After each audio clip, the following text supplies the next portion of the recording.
Hello and what's up guys, welcome back to our channel. It's your girl Precious.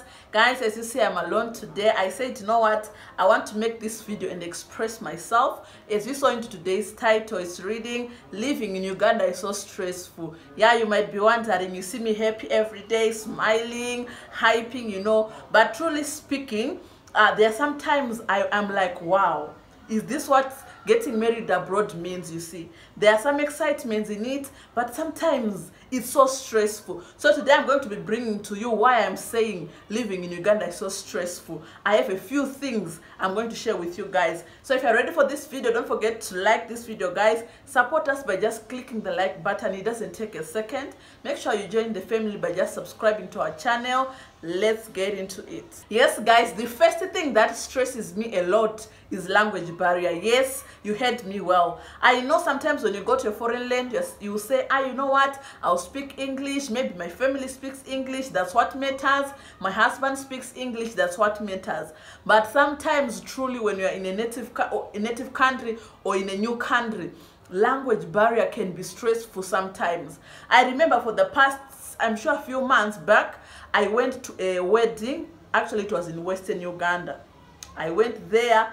It was almost an 8-hour journey drive to that side where the wedding was. It started in the car. You know, the car was full of people and everyone in the car was speaking in Luganda. You know, sometimes it's one thing about me, I don't mind when people speak their language. I don't mind, but on an 8-hour journey, I felt it. People were laughing, people were hyping each other, telling stories, you know. I was just there smiling, quiet. I could not say anything. Sometimes they could remember, we have someone who doesn't speak English. But, you know, stories are not much exciting when you speak them in English. So people always prefer their language. That journey, I felt it. 8 hours on the road and people were speaking in Luganda. They were enjoying themselves. Truly, it's stressful sometimes. I was quiet the whole journey. Guess what? When you arrived at the wedding was all in Luganda. The wedding was all in Luganda. And also some people were speaking, they call it Banyangole, something like that. I tell you, I didn't hear anything. The whole wedding, you know one thing about me, I'm one person who fits in quickly. Sometimes I could pretend to be laughing, excited of what I'm seeing and everything. But the whole wedding, if you'd ask me what was said at the wedding, I don't know anything. The one thing I just know is I saw the brides coming in, going out, I saw people dancing, but truly nothing. And one other thing, my husband of course is there to interpret, but I feel like it stresses him also, that he wants to focus on hearing what they are saying, but I'm always scratching him. What are they saying? What are they saying? He can't interpret the whole wedding. That's the truth. So sometimes I end up leaving him. And I just focus on what is happening. So it stresses a lot. Language barrier is one of the things that has been stressful to me. I know I'm learning Luganda. I'm learning how to speak the language. But for the meantime, over a year now, you know, these things, you might take them lightly, but sometimes you feel lonely because you understand nothing. The whole function or wherever you attend, they're speaking Luganda, they're speaking their language, and you don't hear anything. Yes, guys, the second thing that stresses me a lot is driving alone in Kampala. You know, when I just think of it, I'm like, wow. Because Kampala, if you didn't know, is one of the congested cities I have ever seen. Most of the times because of borders, these are motorcycles, they're everywhere. They are entering everywhere. So just the thought of me driving alone in Kampala, it stresses me. Because sometimes I would want to have my alone time. I would like to go, you know, have my own time in time, do some shopping, you know, without my husband. But just thinking of driving alone, I end up even taking a border itself, like going with a motorcycle itself, because I can't drive alone in Kampala. The only confidence I have is when my husband is next to me. You see, so alone I can't. It stresses me a lot. Even when I want to have my me time, I want to drive, go do some few shopping for myself, and all sorts of things like that. I can't do it because firstly, driving in Kampala is very hard because of borders. It needs a lot of multitasking. You have to be able to see the cars in front of you, the cars on back of you, on the side you have to see borders, you have to focus, everything. So I feel confident when I have my husband, but I can't be having him every day, like every day. Sometimes you need your own alone time, but sometimes it's hard to get it because I can't drive alone in Kampala. It stresses me a lot, guys. I end up using a border itself. They take me, they drop me, but sometimes you need to drive with a car, you need to do shopping, carry a lot of things, you see. So on a border, it's not really applicable, but I end up going with borders because that's the only way I can go without me driving. Yes, guys, the other third thing that stresses me in Uganda is pretending and eating things I don't like just not to bother people. I'm one of the person who was raised, I thank God my mother raised me so well. She used to tell me, when you visit people's places, you don't have any rights to request people to cook you other things because you don't like what they have cooked.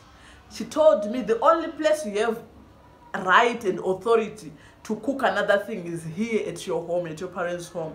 So I grew up with that mentality. No matter if I don't like something, I always visit a lot of people. Sometimes they cook food, they serve you. Even if I don't like it, guys, I pretend. I can eat something I don't like. I feel it in my mouth, it's not tasting. I feel like, you know what? But that just feeling of saying, I don't want to bother people. They even ask me, how is the food? I hope you're enjoying. I'm enjoying, it's amazing. It's tasting good. Because I don't want to bother people. I don't want people start stressing. So what should we cook you? What should we get you? We have this in the house. We don't have this. I don't like that. So one of the things that stresses me, I end up eating things I don't like, guys. I've done that many times. I visit a function, or I go to people's places, or I go around. They serve food. Everyone is enjoying. Me, I taste it. I'm like, this one, I can't survive it. But just because I don't want to bother people or act like, you know what, I'm this kind of international, I don't like it. So I end up eating things I don't like. I end up pretending to eat things I don't like. My husband always laughs because he knows me now. When you come home, he said, I know you didn't like that food. He's the only person I can tell when you reach home that truly I ate that one, but I hated it. I'll never eat it again, you see. There are things I keep seeing and I'm like, this one, I'll never eat it again. But even if I go to someone's house and if they prepare it, I'll eat it with so much happiness. I'll even be hyping that you're a great cook. I've never eaten something nice like this. But in my heart, I know this thing, I don't like it. It's not tasting good. But just not to bother people, I end up eating. Yes, guys, now the last thing that stresses me in Uganda is not being able to eat the things I was used to eating, like things I grew up eating. Guys, in Zimbabwe, those who are in Zimbabwe, for us, we eat things like chicken legs, chicken heads, chicken intestines. Actually, when I was still at home, there are people who actually sells those things. Someone can sell you a packet of chicken intestines. Someone can sell you a packet with 8 heads of the chicken. Someone can sell you a packet with 12 chicken feet. And it was one of the meals we used to eat at home, you see. So coming to Uganda, we actually in the first 3 weeks, we used to fight with my husband a lot. Not fight, but quarrel on that.